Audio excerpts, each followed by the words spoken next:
नमस्कार दोस्तों, मैं आचार्य सांत्वना वेद पे एस्ट्रोलॉजी सॉल्यूशन में आप लोगों का स्वागत करती हूँ। थंबनेल से ही आपने जान लिया होगा कि आज किस विषय में बात करने हैं। आज बात होगी कि भाग्य हमारा साथ नहीं देता। बहुत बार आपने महसूस किया होगा कि काम एकदम बनते बनते बिगड़ जाता है और हम ये बोल के संतोष कर लेते हैं कि हमारे भाग्य में नहीं लिखा है। और बहुत बार ऐसा होता है कि मिलता तो है पर उसमें बहुत देरी होती है। कितना भी एफर्ट लगा लो, कितने बार क्लाइंट ने बोला है कि बहुत एफर्ट लगाने के बाद भी बहुत समय के बाद मुझे सफलता मिलती है। ऐसा क्यों होता है, आज उसकी चर्चा करेंगे। क्यों साथ नहीं देता है भाग्य, कब साथ देगा आपका भाग्य, और दो ऐसे कौन ग्रह हैं जिनको मालिकाना हक है भाग्य भाव का कि यदि आपने उन दो ग्रह को अच्छा कर लिया तो जीवन में हमेशा भाग्य का साथ प्राप्त होगा। चर्चा को आगे बढ़ाने से पहले एक रिक्वेस्ट, यदि आपने मेरा चैनल सब्सक्राइब नहीं किया है तो सब्सक्राइब कीजिए, लाइक कीजिए और अगर पसंद आए तो अपनों को शेयर कीजिए ताकि उनको भी इसका बेनिफिट मिल सके। चलिए चर्चा को आगे बढ़ाते हैं। ज्योतिष में जो नवम भाव है ना, उसको भाग्य भाव कहा जाता है। नवम भाव में जो राशि रहती है और उनके जो मालिक रहते हैं, ठीक है। जैसे एग्जाम्पल के लिए बात करेंगे कि हम चर्चा करते हैं, मान लीजिए मेष लगन के और मेष राशि को लेकर, तो नवम भाव जो है ना वो 9 नंबर लिखाएगा वहां पर, और वो जो होगी उसके स्वामी कौन हुए? गुरु हुए। तो मतलब आपका भाग्येश जो हम बोलेंगे वो गुरु है। 9 नंबर की राशि हुई धनु राशि, भाग्य भाव में आई और उनके भाग्येश जो है वो गुरु है। तो हम लोग इस पे ही चर्चा करेंगे कि वहां कौन सी राशि आई। आप तुरंत चेक कर लीजिएगा, अपनी कुंडली खोलिए और देखिए कि वहां कौन सी राशि आई, क्योंकि हर व्यक्ति का लगन जरूरी नहीं कि सेम होगा। 12 राशि है, 12 लगन बनते हैं और नवम भाव जो होता है उसमें अलग अलग राशि आपको देखने को मिलेगी। आप अपने घर के ही लोगों का कुंडली उठा के देख लीजिए और वहां पे अलग अलग ग्रहों का प्लेसमेंट भी मिलेगा। 9 ग्रह है, सबको पता है, सूर्य, चंद्रमा, मंगल, बुध, गुरु, शुक्र, शनि, राहु और केतु। नवन पूरे 9 के 9 ग्रह का बहुत लोगों की कुंडली में आपको वहां पे ग्रह नहीं मिलेंगे। बहुतों की कुंडली में आपको एक ग्रह मिलेगा, 2 ग्रह मिलेगा, कितने की कुंडली में 4-4 ग्रह रहते हैं। वो बात अलग है। सबसे पहले बात करेंगे कि जो भाग्येश है, भाग्य भाव में जो राशि है उसके जो स्वामी है वो आपकी कुंडली में कहाँ होने से आपको भाग्य साथ देगा और कहाँ नहीं होने पे, मतलब वो ऐसे कौन से जगह पे चले जाए जो आपको आपका भाग्य साथ नहीं देगा। ठीक है, सबसे पहले बात करेंगे कि अगर आप मेष लगन और मेष राशि के जातक हैं तो यहाँ पर जो भाग्येश गुरु है, अगर केंद्र में 1, 4, 7, 10 नंबर घर में हो, जैसा पहला भाव, चौथा भाव, 7वां भाव और 10वें भाव में हो, मेष राशि चूंकि भाग्येश गुरु है उनका 10वां नंबर काउंट नहीं करेंगे। नॉर्मली केंद्र काउंट करते हैं, 10वां भाव इसलिए काउंट नहीं करेंगे, 10 नंबर इसलिए काउंट नहीं करेंगे मेष राशि और मेष लगन के लिए क्योंकि गुरु वहां पे नीच के हो जाते हैं। ठीक है, तो यहाँ पर नॉर्मली सारे ग्रह केंद्र और त्रिकोण, मतलब पहला, 5वां और 9वां भाव में हमेशा अच्छा फल देते हैं। भाग्य भाव का स्वामी अगर लगन में चला जाता है, भाग्य भाव का स्वामी अगर चतुर्थ भाव में चला जाता है, भाग्य भाव का स्वामी अगर सप्तम भाव में चला जाता है, भाग्य भाव का स्वामी 10म भाव में चला जाता है, त्रिकोण मतलब पहला भाव, प्रथम भाव, पंचम भाव और 9वां भाव में चला जाता है, या फिर भाग्य भाव का स्वामी धन भाव मतलब सेकेंड हाउस और आय भाव 11th हाउस में चला जाता है, तो आपको जब भी जरूरत होगी, या फिर आपने सुना होगा यार वो बहुत लकी है, उसका भाग्य उसको हमेशा साथ दे देता है और वो निकल जाता है, ये कहते हुए आपने भी कभी बहुत बार बोला होगा और आपने बहुत बार सुना होगा और आपने खुद अपने साथ ये अनुभव किया होगा कि आपका भाग्य आपको साथ दिया है। बोलते हैं यार मेरा भाग्य मुझे साथ देता है, इसीलिए मैं आज यहाँ तक पहुंच पाया।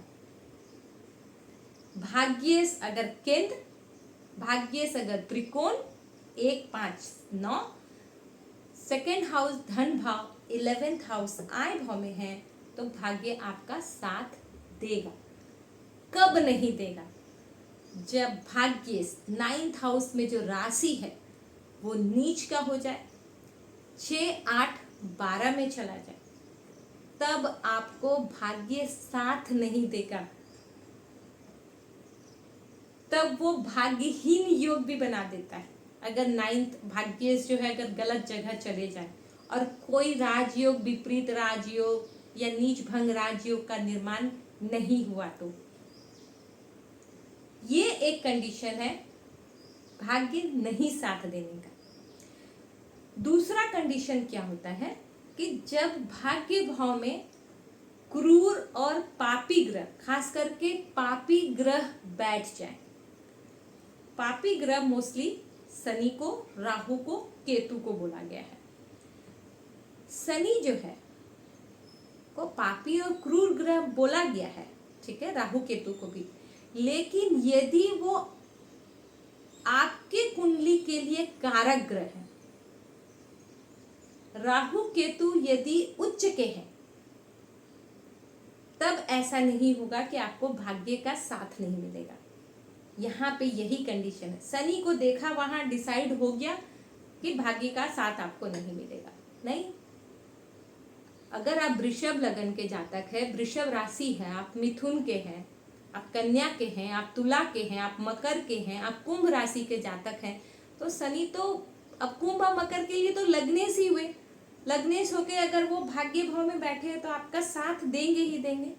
लेकिन अदर राशि जो है, अगर उनके लिए, अगर कर्क राशि है और भाग्य भाव में सैटर्न बैठे हैं, क्योंकि वो उनके लिए अकारक भी है, क्रूर और पापी ग्रह भी माने गए हैं, तो उनको भाग्य का साथ मिलने में प्रॉब्लम होगा। आपके कारक ग्रह अगर भाग्य भाव में बैठे हैं, बहुत अच्छा। आपके भाग्य से अगर केंद्र, त्रिकोण, सेकेंड हाउस, धन भाव और आय भाव में बैठे हैं, बहुत अच्छा। लेकिन अगर अकारक ग्रह है तो आपको भाग्य का साथ मिलने में तकलीफ होगी। अगर आपको ये पता चल जाता है कि भाग्य आपका पीड़ित है, भाग्य भाव आपका पीड़ित है, मतलब भाग्येश भी आपका 6 8 12 में चला गया है और उस भाव में भी क्रूर और पापी ग्रह या अकारक ग्रह बैठ गए हैं, तब आपको दोनों के उपाय करने होंगे, भाग्येश के भी और जो ग्रह वहां पर बैठे हैं उनका भी। बाद में 2 ग्रह की चर्चा करूंगी, जो कि जिनको मालिकाना हक है उसकी भी चर्चा करूंगी। सबसे पहले बात करते हैं कि कोई भी ग्रह बैठा है, अगर वो आपकी कुंडली के लिए अच्छे नहीं है तो नॉर्मल क्या करना है आपको। अगर आपकी कुंडली के लिए अच्छे नहीं है तब उसका दान किया जाता है, और अगर आपकी कुंडली के लिए अच्छे हैं तो आपको आपका भाग्य का साथ प्राप्त होगा। ठीक है, दान करने के लिए सूर्य के लिए सबसे पहले बात कर लीजिए कि सूर्य देव को अच्छा करने के लिए जो बेस्ट उपाय है वो है सूर्य को जल चढ़ाना, उनके मंत्रों का जाप करना, गायत्री मंत्र का प्रोनाउंस करना, अपने पिता की आदर करना। सूर्य अच्छा भाग्य आपका साथ देगा। चंद्रमा के लिए बात करते हैं, शिवलिंग पर जल चढ़ाइए, ओम नमः शिवाय का जाप कीजिए, रोज कीजिए।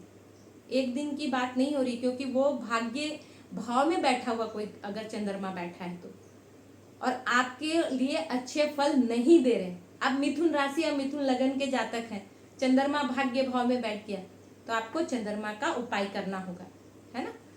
तो चंद्रमा के लिए शिवलिंग पर जल चढ़ाना, ओम नमः शिवाय का जाप करना और अपनी माता का आदर करना, चंद्रमा अच्छा, भाग्य का आपको साथ प्राप्त होगा। बात करेंगे कि अगर भाग्य भाव में मंगल बैठे हैं, मंगल देव को कैसे अच्छा करेंगे। हनुमान चालीसा का पाठ करना है, हाथ में आप मौली धारण कर सकते हैं। मंगलवार के दिन आप मंदिर में जाके भी हनुमान चालीसा का पाठ करते हैं तो आपका मंगल अच्छा, रिश्तों में भाइयों के साथ बनाकर रखिए, मंगल आपका अच्छा। बुध की बात करते हैं, बुध के लिए गणपति महाराज को बोला गया है, ओम गण गणपते नमः का जाप कीजिए, गाय को हरा चारा खिलाइए, अपने घर की बहन बुआ बेटी के साथ रिलेशनशिप अच्छा रखिए, आपका बुध अच्छा। अगर भाग्य भाव में गुरु है, मंदिर जाइए, चंदन या हल्दी का टीका जरूर लगाइए, गुरु के मंत्रों का जाप कीजिए। हर स्त्री पुरुष अगर गुरुवार का व्रत और पूजन कर सकते हैं तो कीजिए। अगर आपके भाग्य भाव में गुरु बैठे हैं और आपकी कुंडली के लिए अच्छे नहीं हैं, और अगर अच्छे हैं तो भी कीजिए, उनको और बल मिलेगा और वो और अच्छा फल देंगे। बात करेंगे शुक्रवार की, शुक्र देव यदि बैठे हैं तो आपको शुक्रवार को मंदिर जाना है, माता रानी के मंत्रों का जाप करना है, अपने घर से कुछ मीठा लेके जाइए और भोग लगाइए, आपका शुक्र अच्छा होगा। अपनी पत्नी का आदर करना है, कोई भी स्त्री जाति का आदर करने मात्र से शुक्र अच्छा होता है। अगर शनि बैठे हैं तो शनि को अच्छा करने के लिए शिवलिंग पर जल चढ़ाइए, इष्ट देव हैं उनके। शनि के मंत्रों का जाप आफ्टर सनसेट करना है। और 4th क्लास एम्प्लॉय जो है, जमादार है, घर में बाइयाँ आती है काम करने के लिए या वर्कर्स हैं, उनको कुछ खिलाइए, इससे शनि अच्छे होंगे। आपके घर में नौकर चाकर जो है वो शनि है, उनको उनका अनादर नहीं करना। राहु और केतु अगर बैठे हैं तो आप कबूतर को दाना डालिए, स्ट्रीट डॉग को दाना डालिए, खाना दीजिए, मतलब आपके राहु केतु अच्छे होंगे। बहुत सारे उपाय हैं, उनके भी दान होते हैं, वस्तुओं के दान हैं, सरसों का तेल, काला तिल, केला, चाय पत्ती, ये सब है, काला सफेद कंबल, वो सब आप कर सकते हैं। लेकिन आप अगर डॉग को फीड करते हैं, स्ट्रीट डॉग को फीड करते हैं, कबूतर को दाना डालते हैं तो राहु केतु आपका न्यूट्रलाइज होते हैं। इस तरह से अगर भाग्य भाव में जो भी ग्रह बैठा हो या जो भी ग्रह मालिक हो, आप उनके उपाय करके आप अपने भाग्य का साथ प्राप्त कर सकते हैं। और जो 2 ग्रह की बात कर रही हूँ, ऑब्वियस है इन 7-9 ग्रहों में ही वो 2 ग्रह होंगे जिनको कि मालिकाना हक, यदि आप नहीं कर सकते वो काम तो उनको भाग्य भाव का जो 2 ग्रह है जिनको कि मालिकाना हक है वो सूर्य और बृहस्पति है, गुरुदेव है। सूर्य को सेम बात बताना है कि जल चढ़ाइए, सूर्य के मंत्रों का जाप कीजिए, पिता का आदर कीजिए, गायत्री मंत्र का जाप कीजिए, सूर्य नमस्कार कीजिए। और सूर्य, अगर आप सूर्य देव का अनुभव कर सकते हैं सूर्योदय से पहले, जो उनकी पहली किरण आती है सूर्योदय के समय, तो वो लेना भी अच्छा होता है। और गुरु के लिए गुरु के मंत्रों का जाप कीजिए, गुरुवार को मंदिर जाइए, केला फूल भोग स्वरूप ले जाइए, गुरुवार के व्रत कर सकते हैं, उपाय कर सकते हैं, सर्वोत्तम। इस तरह से आप अपने भाग्य का साथ प्राप्त कर सकते हैं। यदि आपको जानकारी अच्छी लगी होगी तो अपनों को शेयर जरूर कीजिए ताकि वो भी अपने भाग्य में भाग्य भाव में बैठे हुए ग्रह का उपाय कर सके, जो भाग्य से उनका उपाय कर सके, और नहीं तो कम से कम ये जो 2 मालिक ग्रह हैं सूर्य और गुरु, उनका उपाय कर सके ताकि उनको भी भाग्य का साथ प्राप्त हो। उम्मीद है मेरे द्वारा दी हुई जानकारी आपको पसंद आई होगी। धन्यवाद।